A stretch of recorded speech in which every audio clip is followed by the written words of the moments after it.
Could you be the one?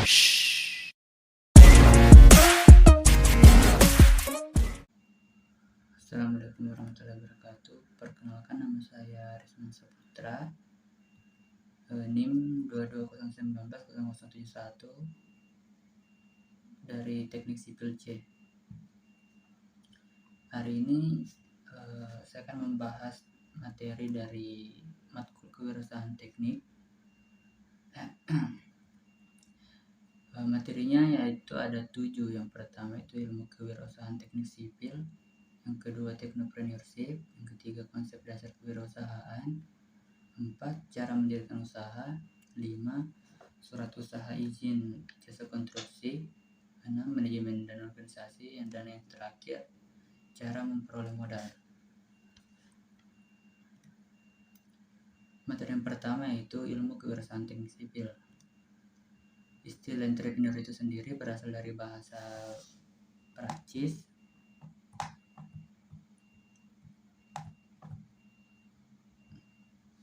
yaitu entrepreneur, yang mengandung makna to undertake, yang berarti mengerjakan atau berusaha atau melakukan suatu pekerjaan.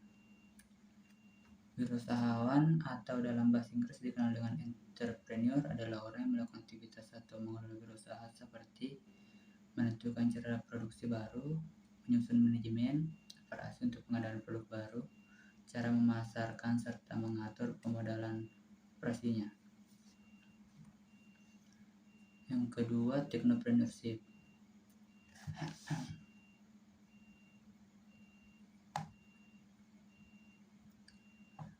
Teknopreneur didefinisikan sebagai entrepreneur yang mengoptimal segenap potensi teknologi yang ada sebagai basis pengembangan bisnis yang dijalankannya.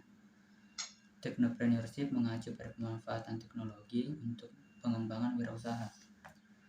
Jenis wirausaha dalam pengertian teknopreneurship tidak hanya dibatasi pada wirausaha teknologi informasi saja, seperti vendor IT, web design, tetapi juga di berbagai usaha seperti mebel, elektronik, industri, dan lain-lain. Yang ketiga, konsep dasar kewirausahaan. Ada 3 jenis wirausaha. Yang pertama yaitu necessity entrepreneur, yaitu menjadi wirausaha karena terpaksa dan desakan kebutuhan hidup. Yang kedua, replikatif entrepreneur, cenderung meniru-niru bisnis yang sedang ngetren sehingga rawan terhadap persaingan dan kejatuhan. Yang ketiga, inovatif entrepreneur, wirausaha inovatif yang terus berpikir kreatif dalam melihat peluang usaha dan meningkatkannya.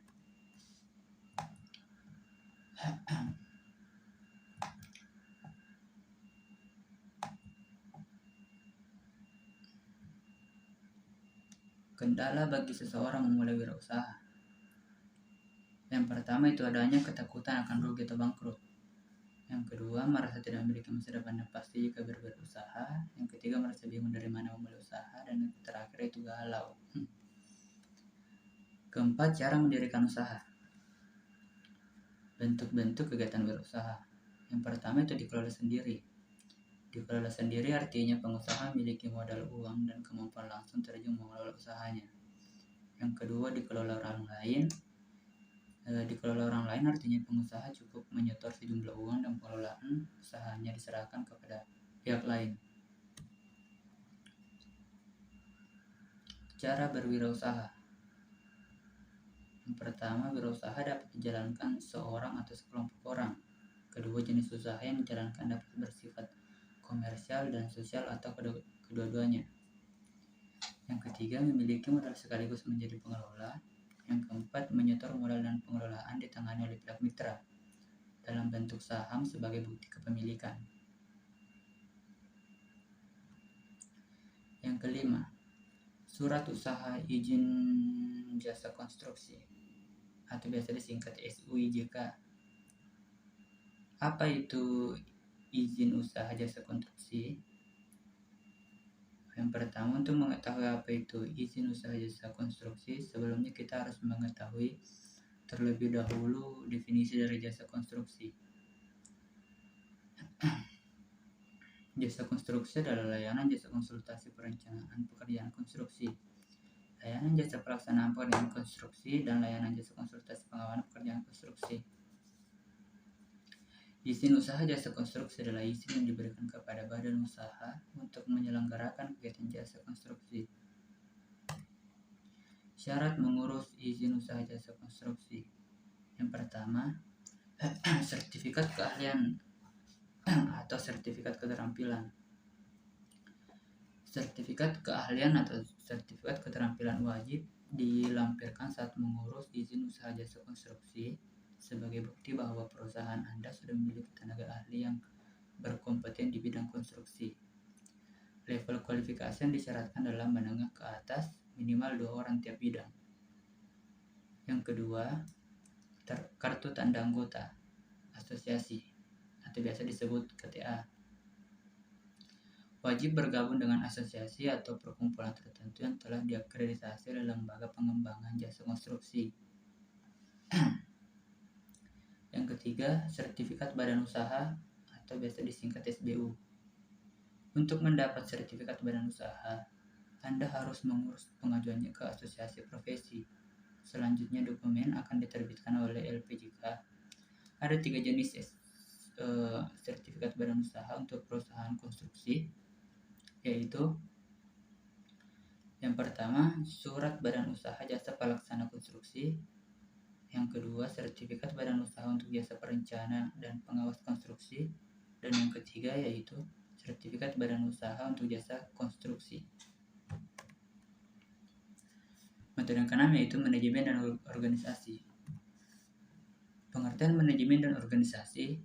Yang pertama, setiap perusahaan memiliki tujuan. Untuk mencapai tujuan perusahaan adalah harus melakukan manajemen.